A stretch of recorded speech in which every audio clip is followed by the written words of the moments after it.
day. And we're so thankful for the sunshine. The rain was great last night, but I'm glad when I got up this morning. I said, "Thank you, Lord, for the sunshine."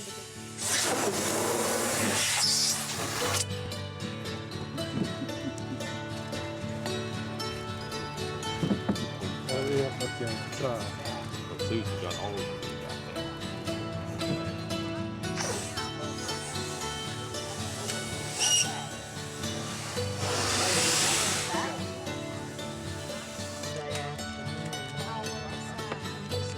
Okay, tight. Well, just tight.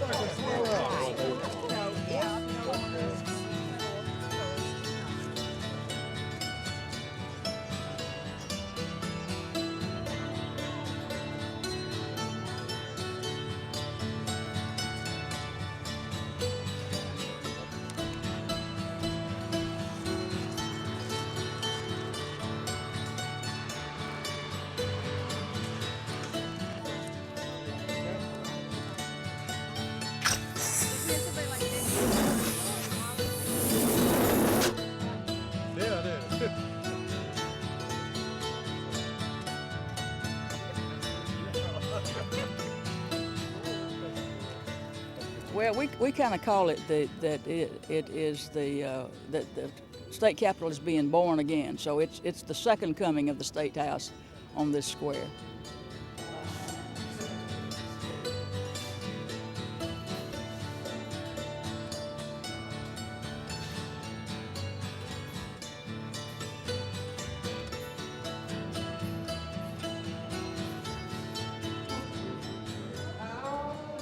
And I wish that I could describe in words what this means to Milledgeville. This is one of the most fantastic events that have happened here in a good while, the return of Lafayette.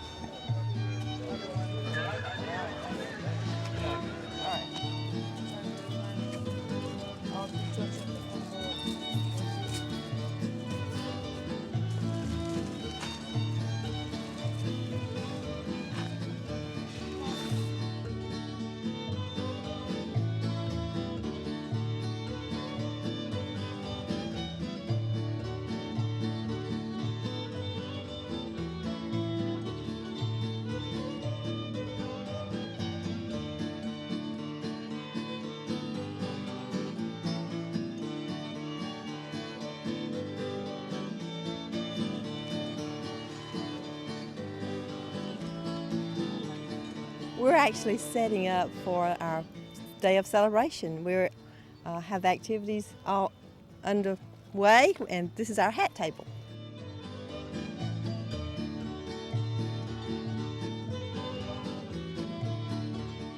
We have hopefully period hats. We've researched to see what the hats look like during the period of Lafayette, and so we've made ladies' hats and girls' hats and men's hats and boys' hats. The boys' hats have the coon tails, and the ladies have a little bit more frill to them, and the guys have just the black top hats.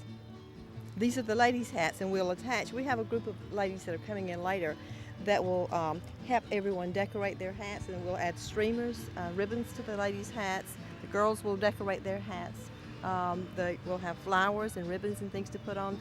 The guys will draw and color up their coontails a little bit. So we have a table that's set up with markers and ribbons and glue and whatever to decorate their hats. We've got them in the basic stages, and they'll finish them off. We've been planning it for, over a year. The old capitol has been under reconstruction for at least 2 years.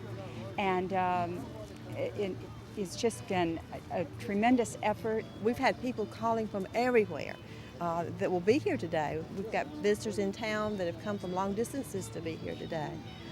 We were speaking with a lady who is the person in charge of the Bureau last night, and she said that she'd had numerous people in that day, in yesterday, that were getting the information on when it was starting this morning. They were in for the night and in for all day today, so we're really excited about that.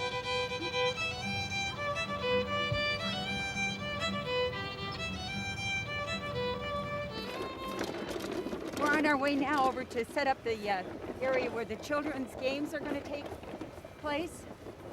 And the Boy Scouts are taking charge of the games for the older children. And we have the junior Milledgeville Junior Women's Club is going to take care of the games for the small children. We've tried to bring back games that might have been played in 1825. Now I've heard the command, fall in, let's make it happen. Just standing here watching them form up over here and hearing their different talents, I think they're very, very enthusiastic about the event.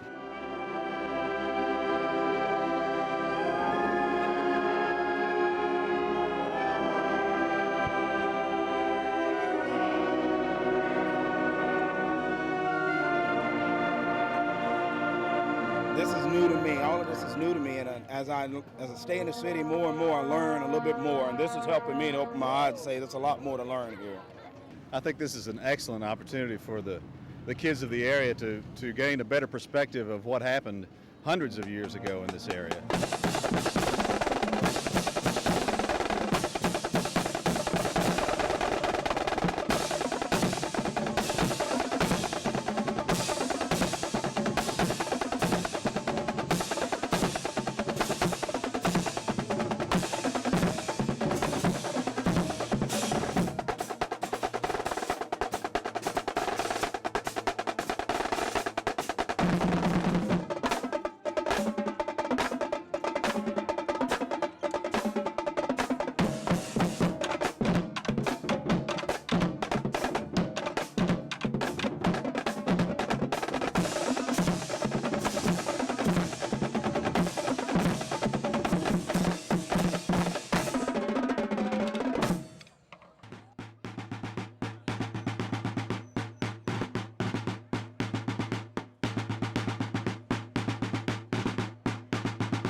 Left.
Bonjour, bonjour, merci pour tout, merci.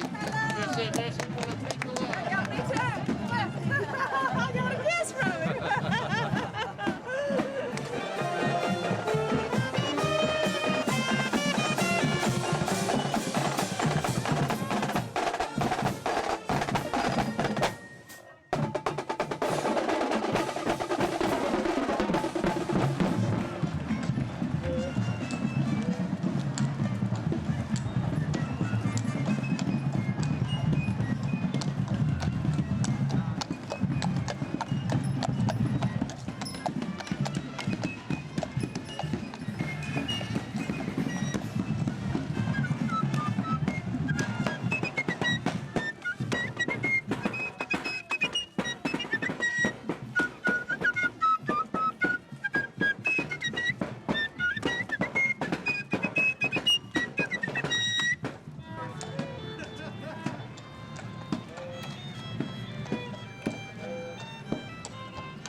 Pleasure to meet you. Nice to meet you. May I introduce the people on the dais? Thank you. Though I was only a small child when our brave patriots broke from the tyranny of England, if it were not for the efforts of our veterans and volunteers like the brave General Lafayette, I could not be standing here today as former governor of this great state of Georgia. The Marquis de Lafayette has truly earned the title we have given him, Knight of Liberty.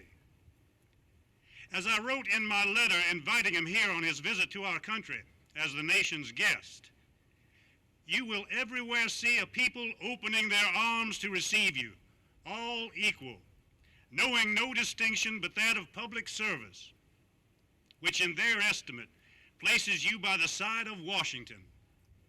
A people who, divided as they are about other men, unite in doing homage to the virtues of Lafayette.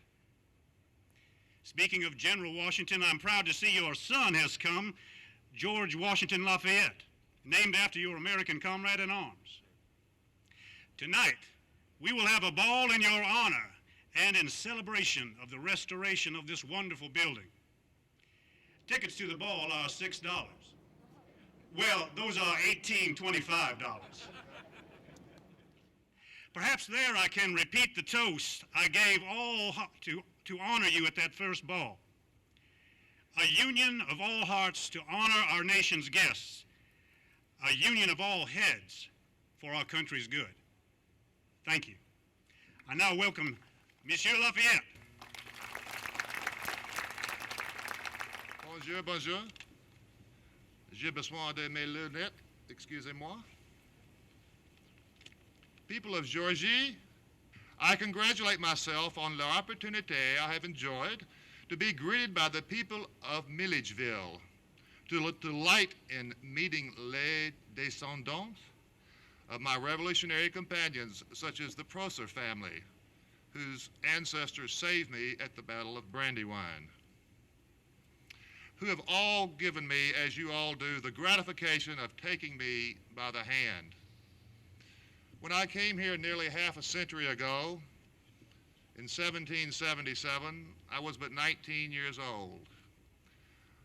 I was very young, and I was very naive, and I was very idealistic, and I wrote then, the first time I heard of l'Amérique, je l'aimais, I loved her. The first time I heard that America was fighting for freedom, I burned with the desire of bleeding for her. And the next time I may be able to serve her at any time or in any part of the world will be among the happiest of my life. Nothing has changed in 47 years from when I wrote those words as I look into your proud, free faces, you citizens of Milledgeville. I see that the very streets of your city are named for my revolutionary comrade in arms, Samuel Elbert, Lackland McIntosh, Nathaniel Greene, whose tombs now lay buried in Savannah, Georgia, and I just visited several months ago. George Rogers Clark, Richard Montgomery, my colleague killed at the Battle of Quebec. Anthony Wayne, I might add, they did not call him Mad Anthony for nothing. He was a certifiable, wonderful lunatic, as you might say in Milledgeville. Jefferson Street, John Hancock, Benjamin Franklin, and last but not least, my spiritual father, Washington, whose tomb I visited just recently in Mount Vernon to shed my tears, along with my son, George Washington Lafayette. I pray that you will never forget us, forget them, and that you will always remember that freedom is rare in this world. Promise me that you will keep the flame of liberté alive. As for your Capitol building, c'est magnifique, formidable. Je vous remercie très beaucoup pour l'hospitalité de la citoyenne de Milledgeville. Aussi, c'est formidable et inoubliable. Que Dieu bénisse l'Amérique. May God bless America. Je vous remercie. The first time I heard about Milledgeville, I was a teenager and I was reading Gone with the Wind, the novel which made Georgia famous all over the world. I learned that Milledgeville was the capital city of Georgia until the middle of the 19th century. Last year, in July, I came to your city at the Georgia War Veterans Home to honor one of your veterans, Mr. Ossie Cook, to whom I presented the Legion of Honor on behalf of the President of the French Republic for the services he rendered to my country during the First World War. Mr. Cook was 104 years old, and I have just learned that he is now 105 years old. This gentleman, 80 years ago, acted like an American Lafayette to help to save my country because he came to the soil of France for liberating France. That presentation last year gave me a first opportunity to visit your historic district. Today, you have invited me among your distinguished guests for the rededication of Georgia's historical capital and for the reenactment of the arrival of Marquis de Lafayette in your wonderful city. In fact, it seems that our peoples, our countries, are closely linked by history. In 1776, the young Marquis de Lafayette had been impressed by the American Declaration of Independence, which was perceived by the French like the triumph of liberty and equality. The next year, he embarked for the first time to America, arrived in the Carolinas, and pledged to conquer or to die with the young republic. The French Marquis and General Gilbert de Lafayette joined the American insurgents who were fighting for their country's independence after the plea of Benjamin Franklin. Franklin was the first American ambassador to France and convinced the king to send troops and sailors to help his country. In 1780, a Frenchman, Mr. Lafayette, 23 years old, on a secret mission, embarked again on a ship to America in order to announce George Washington that 4,000 French troops would arrive soon. This support of France played a decisive role in George Washington's victory at Yorktown in 1781. In fact, George Washington and Lafayette finally were like father and son. In 1824 and 25, the Marquis de Lafayette, who was considered a hero of the American independence and who played also a role in the French Revolution in 1789 and beyond, in fact, he was the one who ordered the destruction of La Bastille, Lafayette was invited to come back to America. During his 11 months tour of the United States, he was acclaimed in numerous cities, especially in the Southeast, and he came to Milledgeville in March 1825. And when he left the shores of America, after meeting Jefferson, Madison, Monroe, and others, he had asked to bring with him back to France the soil in which he would be buried. When he died in 1834, the United States mourned officially Lafayette during 1 month. And as you know, many cities in America have adopted the name of Lafayette. He was and he is a symbol of the Franco-American friendship, and this is why it is very important that you celebrate the souvenir of a man of courage, zeal, energy, honesty, enthusiasm, and perseverance, as your people is and will always be. On this unique occasion, I'm happy to convey to the people of Milledgeville and Georgia the salute of the people of France.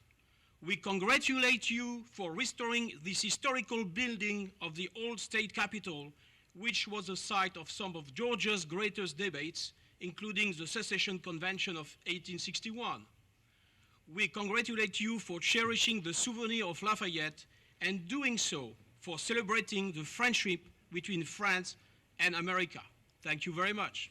It was truly my honor to be invited to participate in this historic ceremony today. May I assure you that I stand here with great humility. I want to thank each of you and commend you for all your dedication over many years to this place.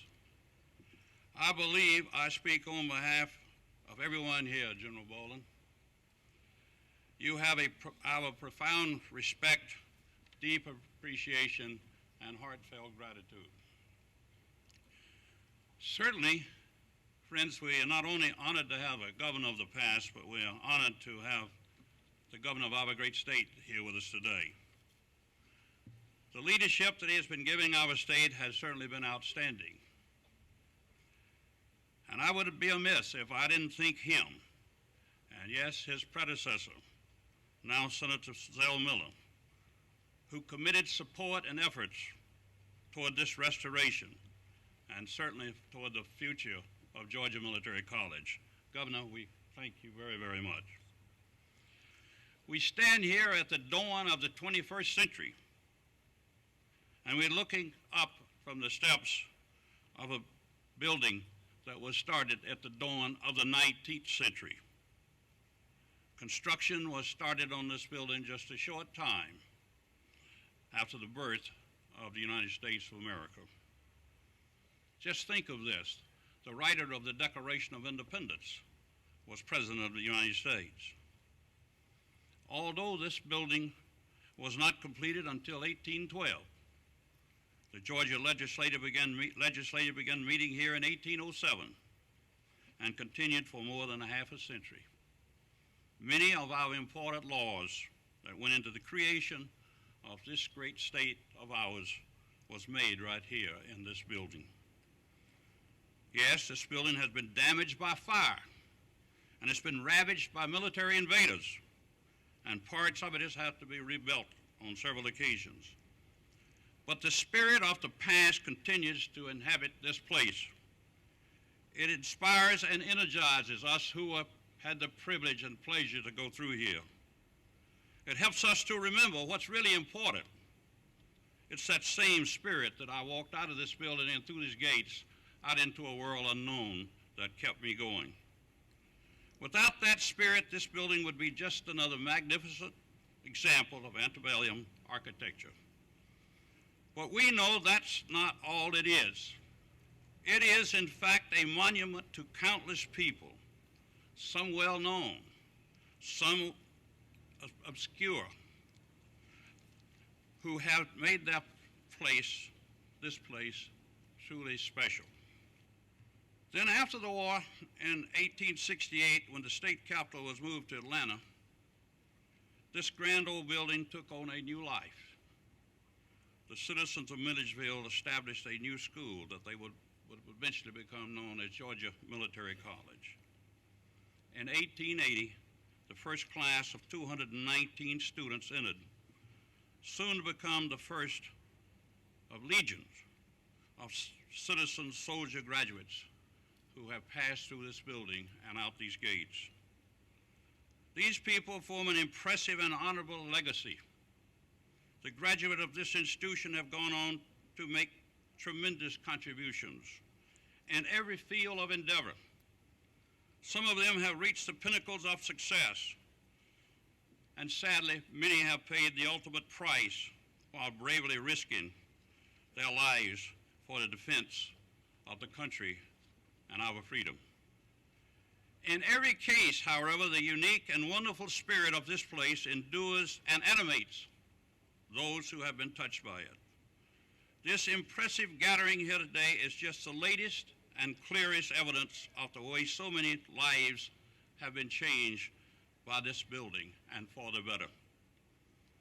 In recognition of all of you who are here today and all those previous generations who have risen to the challenges of their times, we gather now to celebrate this restoration and renovation and rededicate ourselves to this institution. More so than any other place in Georgia to me, this building symbolizes the spirit of knowledge, discipline, strength, hope, and pride that will continue to make this an even more successful school, a better community, a greater state, and a stronger and freer nation. Thank you very much.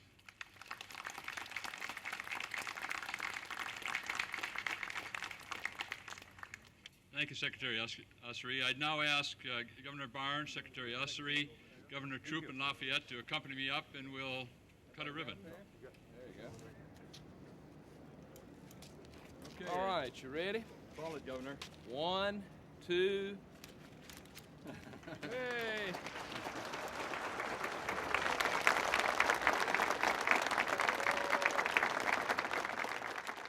Prior to announcing his candidacy for the governorship, I accompanied then Representative Barnes on a tour of the building and detailed our plans for its restoration.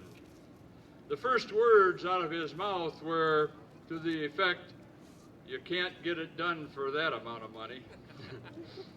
After he became governor, I took the opportunity to remind him of his observation and informed him that another $2 million was required. His sensitivity to the history of this state and the role that Milledgeville played in that history resulted in his providing the necessary funds to complete it. This leader is making his mark on the history of Georgia in many other ways, of which each of you is aware.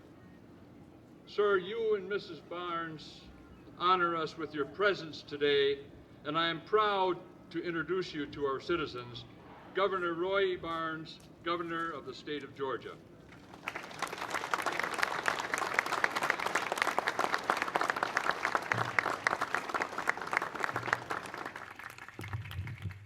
Well, I promise not to talk long. I will tell you that I appreciate being allowed to be a part of this. I am a Georgia history nut, and I'm a soft touch for Georgia history. But this is one of the greatest accomplishments, I think, that has occurred in this state in some time. Now, I'm also glad to have Mr. Lafayette here. It is true, we name towns in the South after you, except we call them a little bit different. We have a Lafayette, Georgia. I think it was named after you, but it's close enough.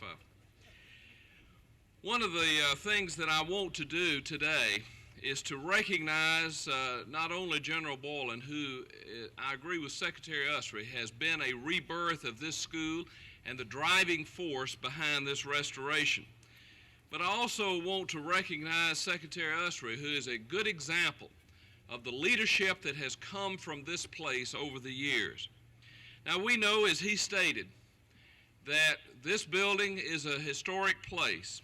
It's outlasted 3 fires, one while the legislature was in session. I've thought of that myself a few times, but it never has worked, and a civil war. And from 1807 to 1868, it has been stated, it was central to Georgia's politics as the capital of the state. I like to see all the flags. One of the things in the speech by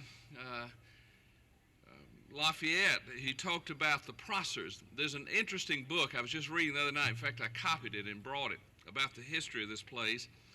And it says, says always present at these early occasions, that is the remembrance of the Revolution, and occupying the head table were the Revolutionary War veterans. Among these were veteran Odie Prosser, who may have been the first of the town's professional flag wavers. He was often seen walking back and forth and weeping as he reminisced about the war. Well, I'm glad to see that we still do have flag wavers in this nation, and we still have them here in Milledgeville, Georgia. The history that has occurred here cannot be recounted. One of the places that at a very critical time in this state's history was in the Secession Convention. And Alexander Stephens, who gave one of the great speeches that I've ever read against Georgia seceding from the Union, was given in this place. And it was here that the General Assembly reconvened after the war. Milledgeville has a rich history. It was the destination of a large number of Revolutionary War veterans. And today, it stands as an important part of a prosperous and a changing state. We are embarking on improvements in education, technology, and science, and sectors such as industry and tourism remain strong. The global economy is changing our state, just like we've been changed in the past. Our neighbors are no longer only South Carolina, Tennessee, Alabama, and Florida, but Asia, Europe, Africa, and South America. It is even more important then that we remember from where we came. We must continue to learn the lessons of the past so that we will not repeat the mistakes in the future. This Capitol will hopefully stand for another 200 years, reminding all of those who come here that Georgia has a long and a prosperous and a proud history, and that we as a people will change to be prosperous in the future. Thank you, Governor Barnes. Thank you for all that you have done for the state and, of course, for Milledgeville, Baldwin County, and this school. I'd like to present to you now a commemorative plaque that reads the same as the plaque that you'll see outside the legislative chambers. The restoration of this historical chamber of the Georgia House of Representatives, 1805 to 1868, is due to the great insight and appreciation of the history of Georgia by the Honorable Roy E. Barnes, Governor of Georgia, rededicated October 21st, 2000. Thank you. Thank you, General. Thank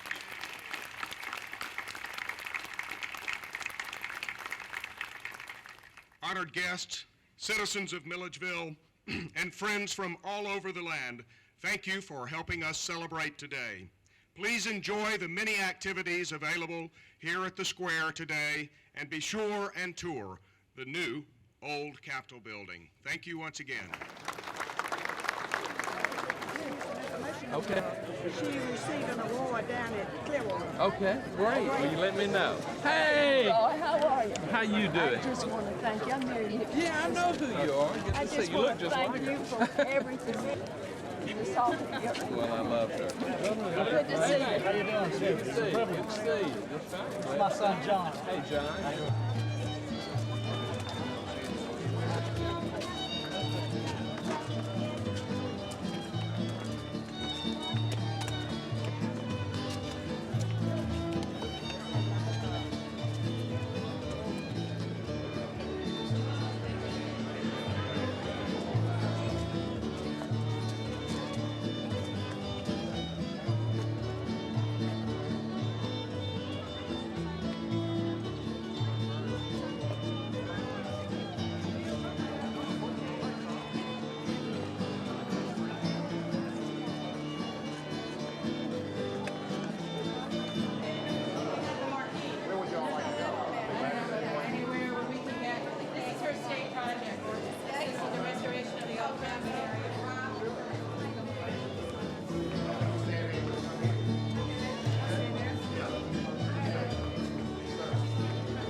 Kevin, you get right here, and Let's see, I'll get over here next to Kevin. Okay, we have Sydney, we have Lundy. Ready? Everybody smile.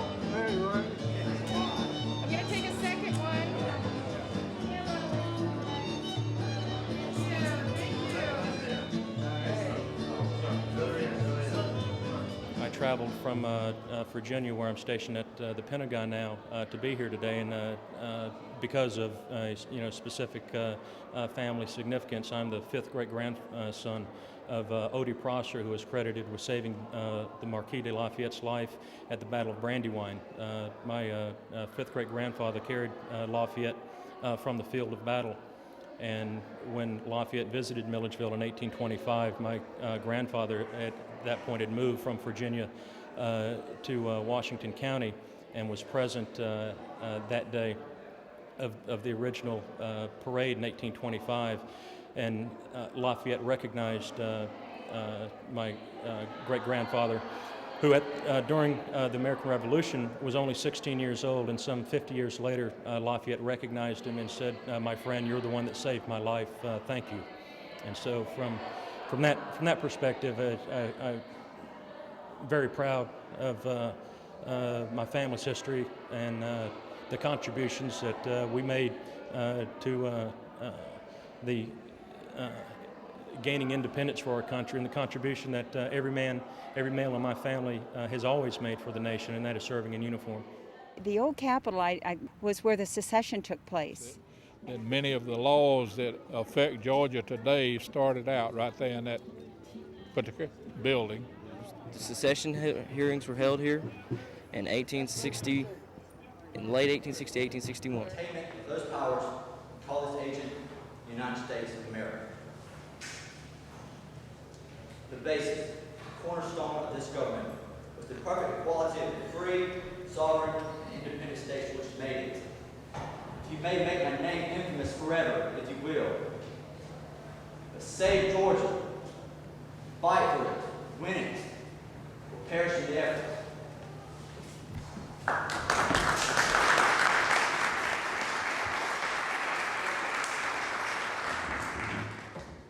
Fellow citizens, I appear before you tonight to speak of matters of the deepest interest that can possibly concern us all of an earthly character. There is no question that concerns the free people more than the government under which they live. Never since I entered public life has the country been faced with the difficulties and dangers that threaten the public peace and existence of society as now. I believe it is the duty of every good citizen, when called upon, to give his counsels and views on the best policy to be pursued. My object is not to stir strife, but to appeal to your reason. Good governments cannot be built or sustained by the impulse of passion. I wish to address myself to your good judgment, and if, after hearing, you disagree, let us agree to part as we met, friends. We all have the same interest, that people should disagree in Republican governments upon questions of public policy is natural, but a free people should express their different opinions with liberality and charity, with no acrimony toward their fellows, when opinions are honestly and sincerely given. Let us therefore reason together. I look upon this country with our institutions as the Eden of the world, the paradise of the universe. It may be that out of it we may become greater and more prosperous. But I am candid and sincere in telling me that I fear if we yield to passion, that without sufficient cause shall take that step, instead of becoming greater, more peaceful, prosperous, and happy, instead of becoming gods, we shall become demons, and at no distant day commence cutting one another's throats. Let us therefore, whatever we do, meet these difficulties, great as they are, like wise and sensible men. Let us see first, clearly, where the path of duty leads, and then we may not fear to tread therein. Thank you.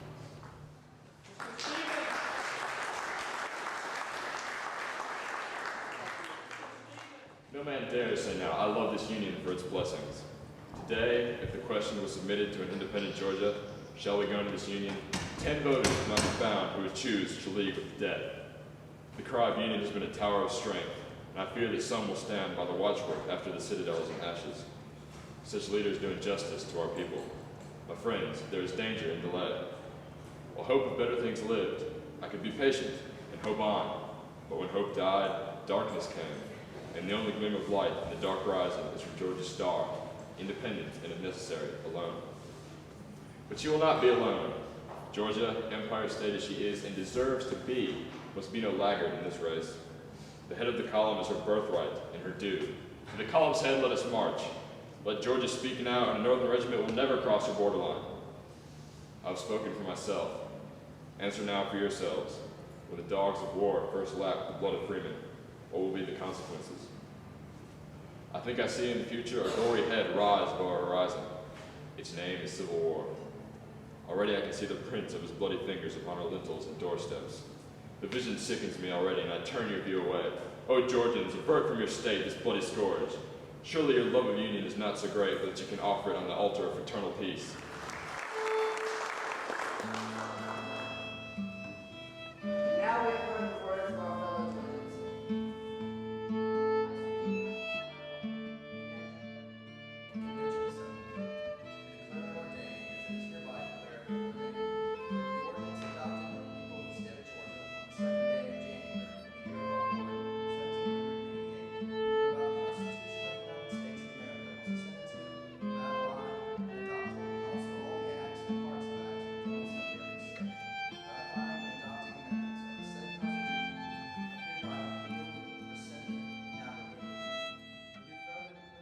I was awestricken when I first got here just to walk through the old Capitol building and to think of all the folks who have gone before, walking the halls of the building. The ghost stories, all the cadets had so many stories to tell of ghosts they'd seen from years past, especially during the Civil War and pre-Civil War era. Well, supposedly on certain nights you can come up here and hear Sherman's bummers marching around the Capitol. And you can hear all their accoutrements clinging when they're marching. And he came out and he heard the piano playing, so he thought a student had gotten locked in, whatever. So he went back up there, and nobody was up there. Nobody was in the whole building, and it was all locked up. And when he came back out, so nobody was in there, and somebody was playing pianos. Governor Joe Brown supposedly peeping through the windows in the library. It's very interesting.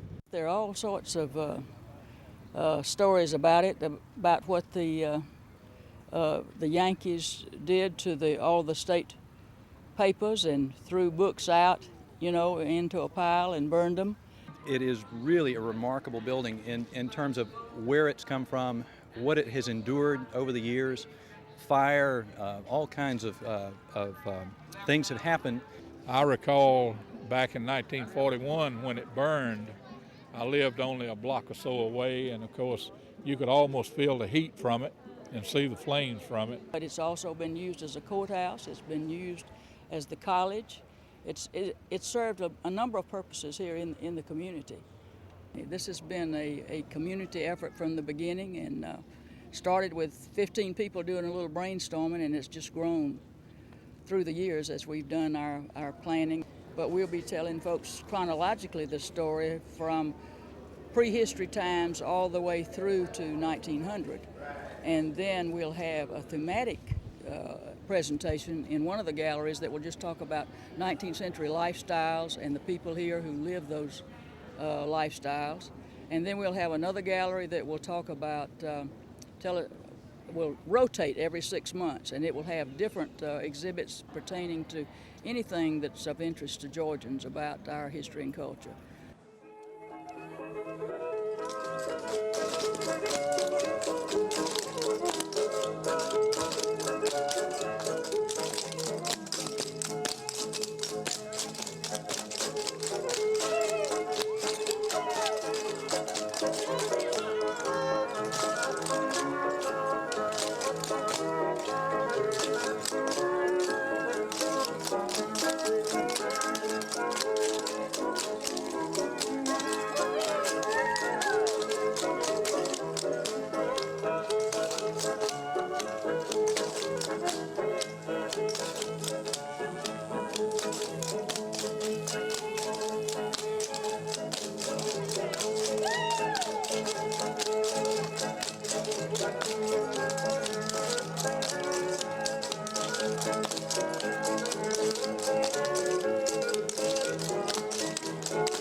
It's just chicken, isn't it? No bones.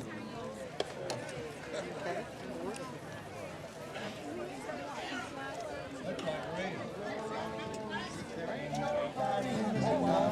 I'll help you carry your load.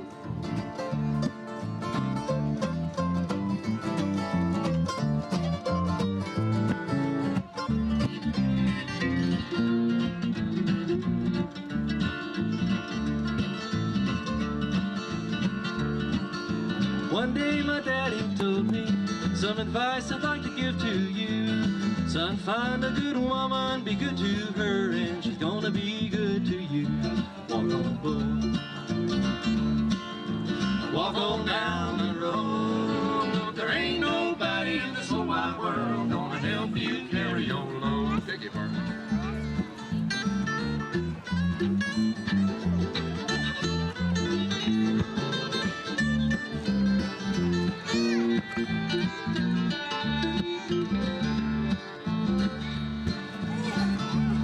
Well, if anyone ever does ask you just who is that fella Brown, you can tell him I'm a boy that left his hammer smoking, trying to keep that steam drill down. Walk on, boy. Now walk on down the road. There ain't nobody in this whole wide world gonna help you carry your load. Come on, Bo.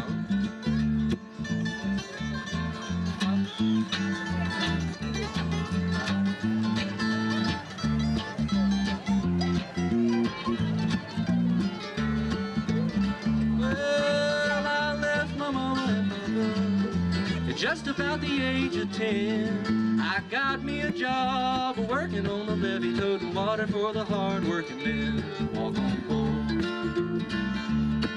Now walk on down the road. There ain't nobody in this whole wide world gonna help you carry your load.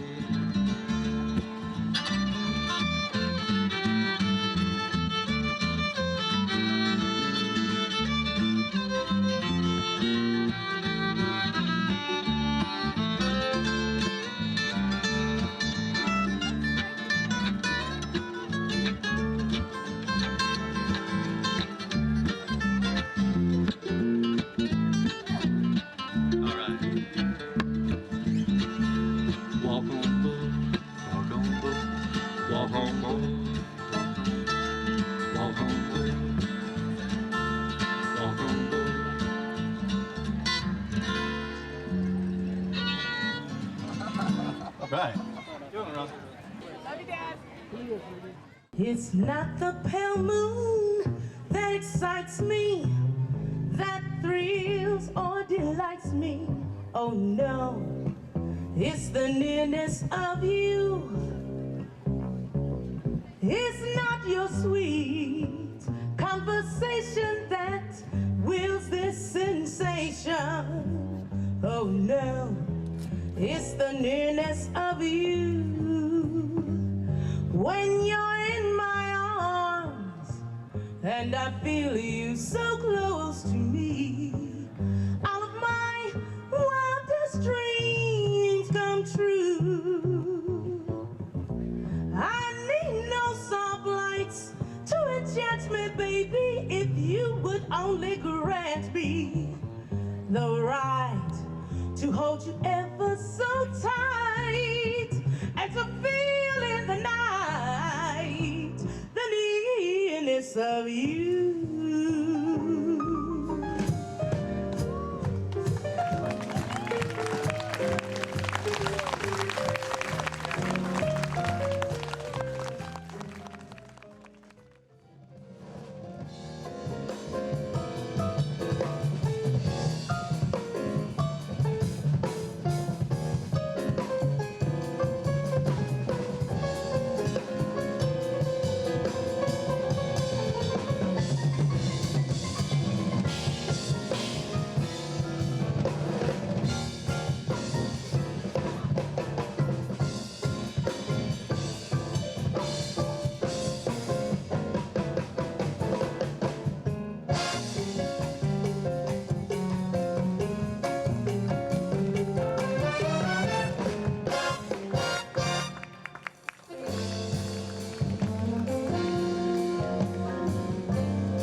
You're My Sunshine. Once again, Vince Norman, the arranger, tenor sax soloist.